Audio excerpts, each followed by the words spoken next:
Hi, welcome to Singular Santa Paula. I'm Tara Garces. And I'm Joe Garces. Welcome back. It's nice to have you. Here we are once again at the historic Glen Tavern Inn, located at 134 North Mill Street in Santa Paula. Yeah, it's definitely a beautiful place. We're really glad to be here again, and it's a gem of Santa Paula. And speaking of gems of Santa Paula, we're going to visit another one, the Oddfellows Hall, and it's historic clock tower, an icon of the downtown area. Yes, we did some film segments earlier this week, and we're going to share those with you, and we'll talk a little more about Oddfellows in between the segments. So sit back and relax, and we're going to go visit the Oddfellows Hall. The Oddfellows Lodge was chartered in England in 1819, decades before Lodge 314 was formed in Santa Paula in 1884. For years, members have done quite a bit of hard labor and fundraising to maintain and improve the building. It's recently undergone quite a facelift. The latest project tackled numerous leaks that had damaged the clock tower. For many months, scaffolding surrounded the tower, and the Santa Paula landmark located on East Main Street looked like it was undergoing a large facelift. The Oddfellows have been a presence in Santa Paula since 1884, when the fraternal organization first met in Cleveland Hall, the same hall which burned down in the Great Fire of 1903. That blaze destroyed much of Main Street, but led to the organization of a volunteer fire department. The Oddfellows believe in the theory of being higher than self and are devoted to humanity and country. Due to damage sustained in the 1952 Tehachapi earthquake, the quarter-ton clock was replaced with an electrical clock so it didn't have to be wound on a weekly basis. In 2007, the Ventura County chapter of the National Association of Watch and Clock Collectors renovated the clock, which hadn't struck in years. Yes, originally it was a silver color on the clock tower. I don't know if too many people know that. But during the 1990s filming of Leave It to Beaver, they changed the color from silver to the beautiful copper color that it is now. Yeah, it kind of gleams in the sunshine. It's a really neat building. So we're learning a lot about the Oddfellows themselves, the inhabitants of the building since 1884. It's quite the longevity for that group. We're moving on to looking at the murals of Santa Paula. I don't know if many people know, but there are multiple murals in downtown Santa Paula that depict the history of Santa Paula and major events, starting with a downtown scene from 1910. The segment that you're going to be seeing is an interview between Sandy Diaz-Tobias and the mother of the murals, Joyce Carlson. Santa Paula is very proud of its murals. There are 9 of them, and there's plans for a 10th. And it's a great tourist attraction, like you said. You should come see them. Oh, Nana, look at that big picture. Yeah, that's called a mural. Yes, you're right. It is one of 9 murals here in Santa Paula. But it wouldn't be here if it wasn't for the idea and all the hard work of one woman named Joyce Carlson. In fact, I think it would be a great idea if we call her and ask if she can tell you her own story and how these murals came to be. But first, let's take a look at this mural. This mural takes place in Santa Paula in 1910. Everything that's on this mural was vitally important at that time. You have El Bediente Market, a thriving Mexican grocery store run by the Salas family, and it's a store that's still in operation today. Then you have the beautiful Blanchard Library, a picture of the school children and their teacher, and of course Main Street and the way it was back then in 1910. Can you see the similarities of then and today? Now, before we go speak with Mrs. Carlson, I want you to close your eyes and try to envision what it would have been like to walk down this very same street back in 1910.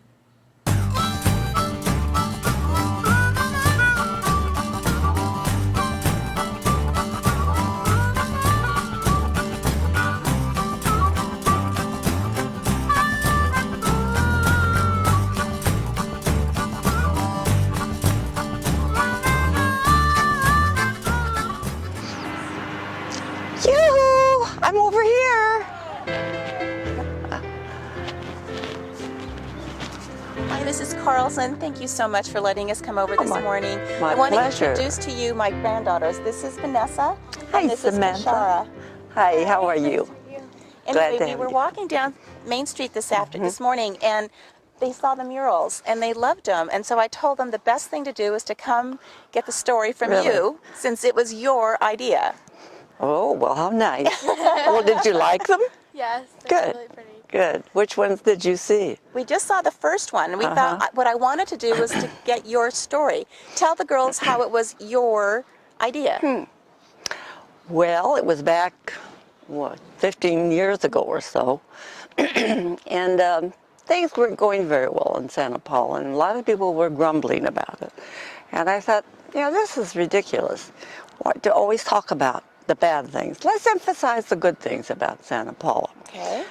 And we had just been on a trip with my brother in his sailboat up in the San Juan Islands, and we happened upon this little town of Ximenes, and it had all these beautiful murals. And as you walked through the little town, you kept seeing different murals, and it was just intriguing. And I thought to myself, we've got just as colorful a history as this place does. We can do one ourselves. And so the more I thought about it, the more I just couldn't get it out of my mind. Okay. You know how those things go. But were you overwhelmed with the idea? Or did you ever feel like you couldn't do it? No. Good for you. It captivated me, though. I couldn't get it out of my mind. And so we got together a group of kind of, I guess you'd say, outstanding Santa Paulans, and thought, well, let's take them up to Ximenes and see what their reaction is. And if their reaction is positive, I think the rest of the town would be. Okay. So we asked your mom and dad, Right. Celia and Tony Diaz, and the mayor of the town and several of the business people. And we all went up together and stayed overnight, a couple of nights and 3 days. This is in British Columbia? In British Columbia, yeah. And so when you came down, though, you were going to do the whole mural project in Santa Paula because everybody was excited when they got back. Right. So what was your next step? What did you do? I mean, you hadn't had any experience doing this. That's right. Absolutely right. Well, first of all, you plagiarize like all get out. You call every little town that you know that has murals in it, and you ask them how they went about it. Oh, good for you. Okay. And I didn't want to reinvent the wheel, so. Right. So then you had the So committee. then we developed this. Well, the committee were largely the people who'd gone with us up to visit in Ximenes, and fortunately, they all had certain talents, and so we decided, because they all agreed that we wanted to come on. They agreed with this on the boat coming home from the island of Ximenes, and So as we came back, we were discussing who was going to do something about this, and they decided I was the only one that was retired. So they nominated me to You were do the it. Oh, how executive. sweet, yeah. The CEO of the, of the mural right, of committee. the murals. Okay. Yeah. Anyway, so as I say, I contacted quite a few towns and learned what they did, and I just proceeded that way. And fortunately, as I say, there were some really helpful people on that committee, and they decided that we should put out some, call for submissions or something like that, where you ask artists throughout the country, this could go into art papers throughout the country, to submit applications. And For the artist for the mural? yes, for the artists, we described what the mural was going to be and so forth. And we got quite a few back, and so that was John Nichols' role. Okay. He had his shop on Main Street then. And so all the mural committee members, especially those who were artists, because on the committee I had several people who were artists, and Gail Piddick for one. Right. At any rate, They selected the artist? they selected the artist, and basically it was on the basis of what the object of the mural was going to be, the And subject. How did you select what pictures you were going to put up there, or what the mural was going to be all about? That's a good question. Actually, what I did was to divide the committee up into about 4 subcommittees. So one of them chose the subjects, and they had historians in the community, so they had some good ideas about that. And another committee was the artist selection committee, and there were several artists that served on that. And then there was a publications committee to handle how we would publicize the murals, but also how we'd raise funds. Like the marketing. Oh, your Oh, funds. yes, the funds, Oh, my yes, gosh. yes. Well, I know I'd heard that this particular mural cost around $20,000. That's right. So did you get the money from the city, or did you get No, it? we didn't No. get any. We never intended to ask for any money from the city. No, It's all been from no. donations. All been from donations. Nice. Yeah. And the other odd thing is that we put a coating on each of the murals that would protect the mural from ultraviolet light, Right. but also from graffiti. We haven't had any Been so graffiti fortunate. Right. on the murals, Right. and I think it's a great anti-graffiti program. Well, if they're nothing else. beautiful. The Yeah, beautiful yeah. murals. You had. We had- Mortimer was the very first artist that was Yes, selected. and he was a wonderful artist to have for the first artist. Good. I don't know if you noticed when he was doing it, but he would sit down across the street, sit down on the sidewalk, and ponder the mural, and then he would see something that he wanted to change, so he'd get up and walk across. my gosh. But he was so available. Do you remember how long that first mural took Oh, my. to paint? I'd say at least a month, Okay. maybe more. But you know, we have a little guest house, so each they of the stayed artists there. stayed in the guest house, and that Nice. cut down on The cost. cost a Good. lot. That Yeah, sure helped. yeah. Well, it was fun for us too because we got to know them. Yeah. Well, very nice. That's the way it worked. Well, but you know, everybody you learn loves all it. these things as you Yes. go along. You Well, just I'm don't, so you don't know. inspired by you because it was your idea. Yeah. You brought it to life, and here we are. Here we are. Yeah, yes. this is great. 15 years later. 15 years later, so you girls. Yeah, you guys are going to do. be needing to take care of the murals. You know? Mrs. Carlson, thank you so much for your Oh, time. you're so welcome. I want to talk to Dr. Carlson if he's here and thank him for letting us. He's over there. Oh, can we see Dr. Carlson? Oh, look, he's coming right now. Yeah, there he is. Dr. Carlson, thank you so much for sharing your wife with the city of Santa Paula. Nice to have you here, Sandy. Well, thank you for inviting us over here. These are your two yes, lovely these are my beautiful daughters. Yes. granddaughters, Vanessa Hi. and Shara. Hello. Nice to We meet enjoyed you. our visit, and I thank you so much for all of your work, because I know that you did so much work alongside your wife, although she got Yes, lots she of the did. glory. Well, You're a silent partner. I have thought of her as her man Friday. I was a little skeptical at the beginning, but after we took the trip up to Chemainus and talked things over with the committee, I became convinced that this would be a good thing to do for the city. Oh, very nice. So it wasn't one person's job. It sounds like you had a group effort. Everybody. It Right. was a group effort. Right. Yeah. Well, thank you so much for having this group effort. Thank you so much for sharing your home and your time with us. We so appreciate it. welcome. We look forward to the next mural.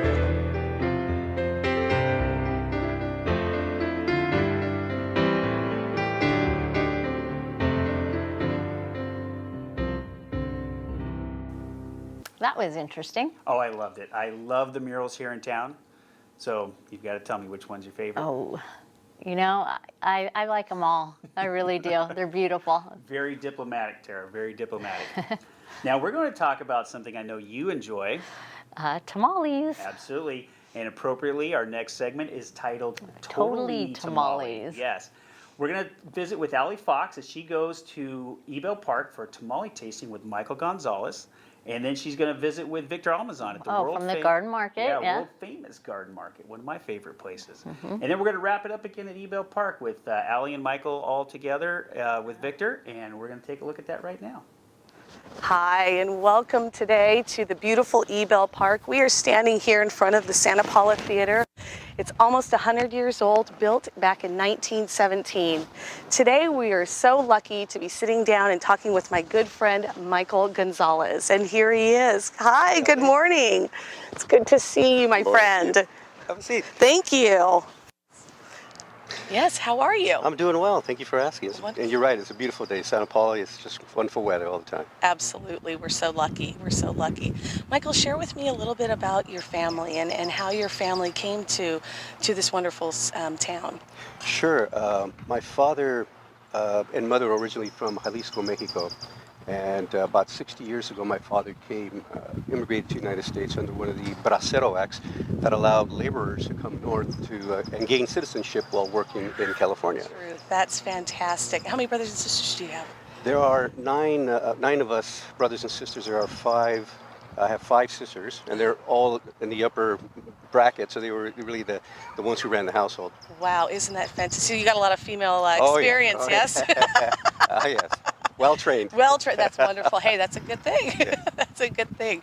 So today we're going to be talking about tamales. Share with me a little bit about the history and tradition that you grew up with. Sure. Well, from a historical standpoint, tamales were uniquely a Mesoamerican tradition. And it really was by something that my mom used to call el regalito del cielo, which means the heavenly gift, which is corn or maíz.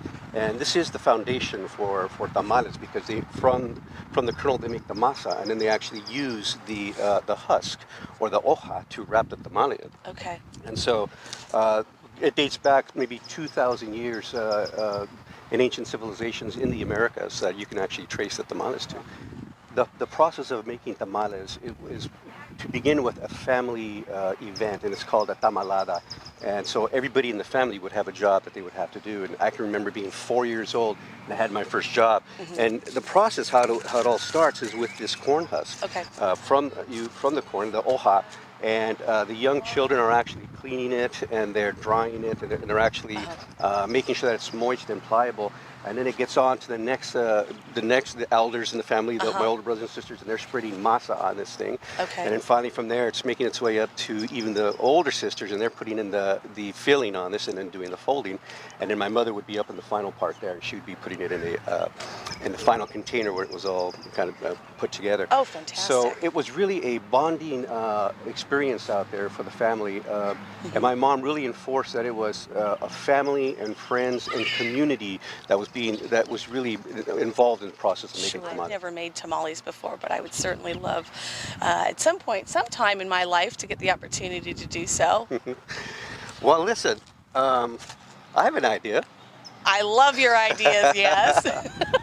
I have a friend who's getting ready to make tamales right now. Would you like to go join him? I would love to, Michael. Thank you. Yes. Great. Let me send you on your way then. Okay, wonderful. Oh, thanks, Go back. Michael. Oh, wonderful. See you in a bit. Okay, good. All right.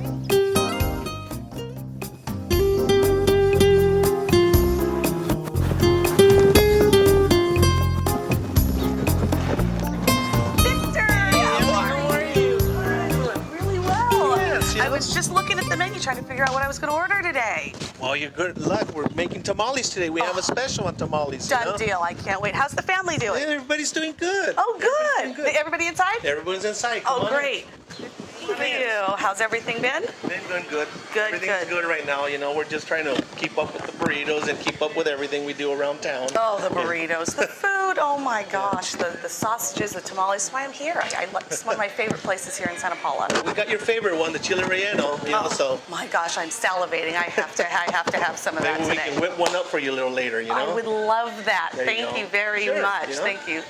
Speaking of food, I mean, I don't know how many times I've been here for a fundraiser, and it's so fantastic to me, the Yeah. amount of support that you give the kids here in Santa Well, Paula. It's We wonderful. try, we try. That's why we have everyone up here on the wall here. I love the wall. It's such a great reflection of all the support and all the kids over the years that you have helped out. It's the future of Santa Paula right there. I love it. Speaking of the future of Santa Paula, you have a few stories you want to share with Sure, us? I like to,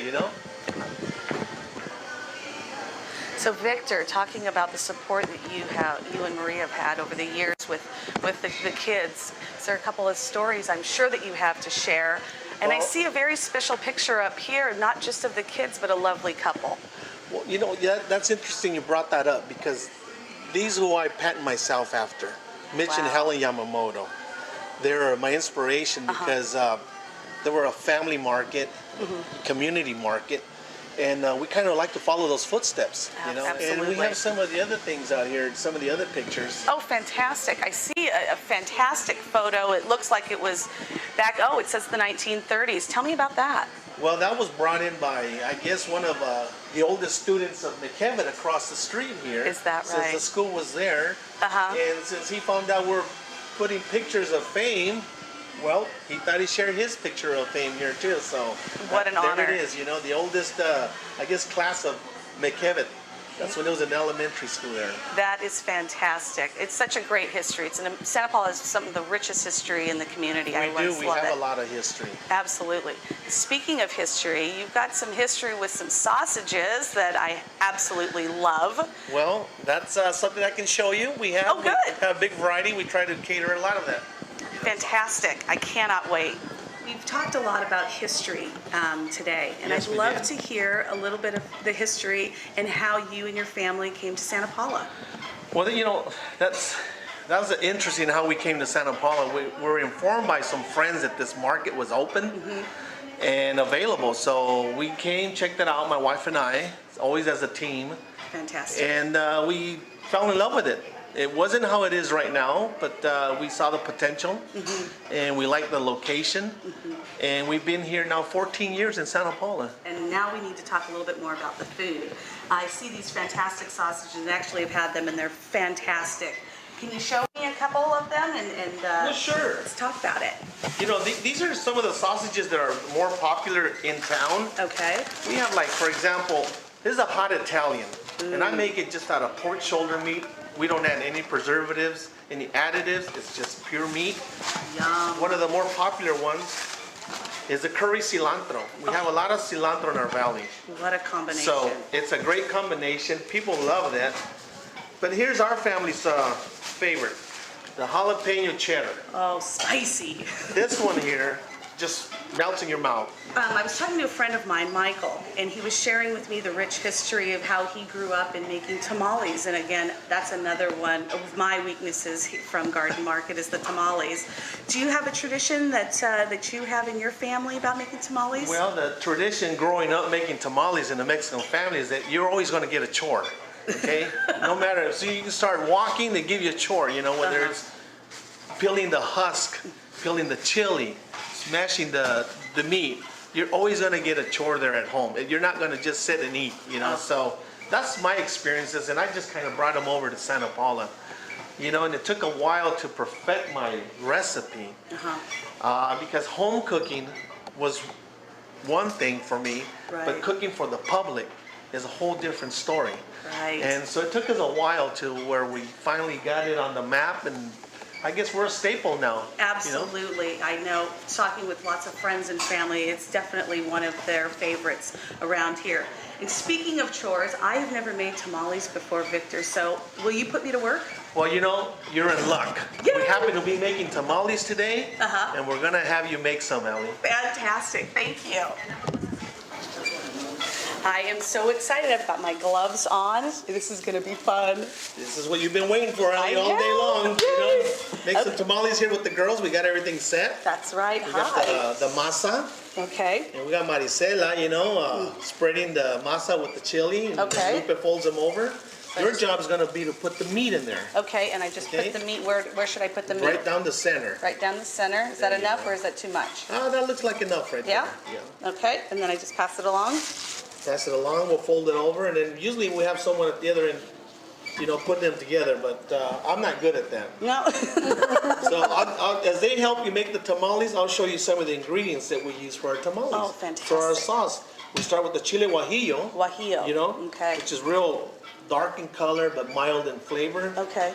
We Is use it the- spicy? Is it hot? It's not hot at all. You can always add the chili at the end. And then you got some fresh garlic, Yum. and of course cumin. Sorry. That's okay. And then we have some nutmeg in there. Oh, yummy. And then the other ingredients that I didn't put on here because it's pretty much Garden Market secret, you know? Absolutely. Got to keep those secrets. But you're doing Thank you so much for letting me spend the day with you and your beautiful family here at Garden Market. It was a blast. I learned so much about how to make tamales. I love the tradition and the family togetherness that it creates. And now I'm really looking forward to going back to the park and enjoying a fantastic tamale feast. Thanks. Thank you.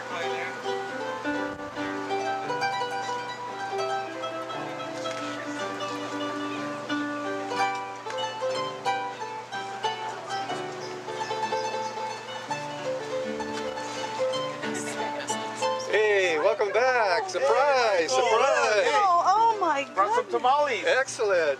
Oh my We gosh. set up a little celebration here for you. The final part of tamales is the fiesta. It's absolutely gorgeous. I wondered why you stopped and had to change your shirt. Well, I had all that masa on, so I had to. Oh, it's Change a new beautiful, shirt. Michael. Oh, this looks amazing. Doesn't it? Everybody here. Everything's nice. Everybody hungry? Yes, hello. Yes, okay. All right, everyone. So before we dig into this wonderful tamale feast, it's about family, it's about friends, and it's about community. Let's dig in. Buen provecho. Buen provecho. Cheers. Cheers, cheers. Cheers. Oh, I want to Oh, close. Yeah. fantastic. Now that was a lot of fun. That was Now I'm hungry. for tamales. Yeah. You know, Santa Paula has some world famous Mexican food restaurants. Yes, they do. I think I've eaten at all of them. You know, I can't think of a better way to celebrate the tamale, which is a staple of all those restaurants, than with a tamale tasting. So sad we missed that one. Yeah, I would have liked to have been there. Now, speaking of food, that makes me think of kitchens. And did you know that the Oddfellows Hall is trying to reopen their kitchen? I heard that, and it's a great idea. Yeah, fundraisers and corporate events and the ability to serve food at the Oddfellows Hall.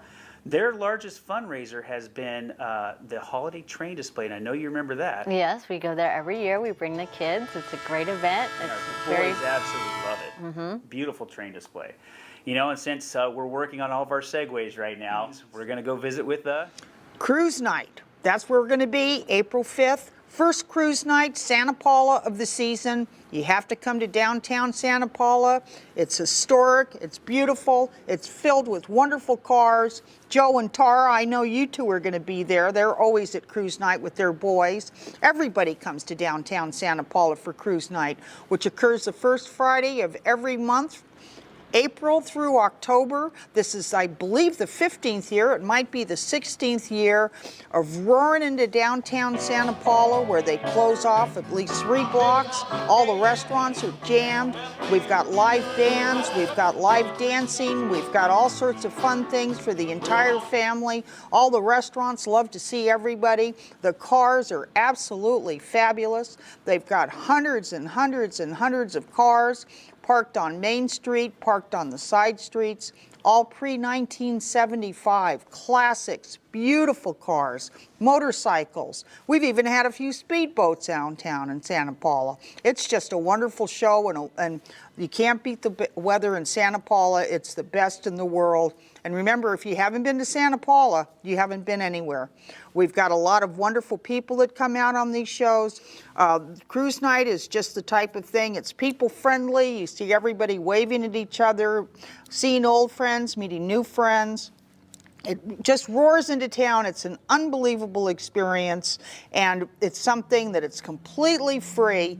Come to downtown Santa Paula. Well, you're just going to have the time of your life, because Santa Paula is a real place for real people, and it's a real place for people that really want to have some real fun.